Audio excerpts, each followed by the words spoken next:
Hey guys, in this video I am going to show you that how to fix black screen issue in the OBS Studio. So our most effective method is that you have to just right click anywhere on the desktop and then click on the display settings option. After doing so, display settings will open for you. You have to just scroll down all the way and then click on the graphic settings. After this, you will find here such type of the interface. You have to just select here the classic app. For this, you have to just click on the browse option here. So you will land in your PC. Then you have to just select here for the OBS folder and then click on the add option.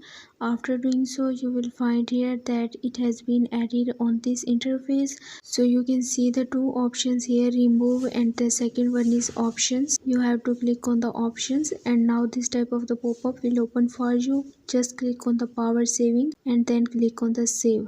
After doing so, you have to just close all of the windows. You have to close the OBS window as well, and then it's better to restart your PC or device. After restarting, you have to again open your OBS Studio and you will see that your black screen problem of OBS Studio has been fixed. So that's all. For more information, you can visit my website whose link I have shared in this video's description. Give this video a big thumbs up and also subscribe my channel. Let me guide. I will see you again in the next video. Thanks for watching.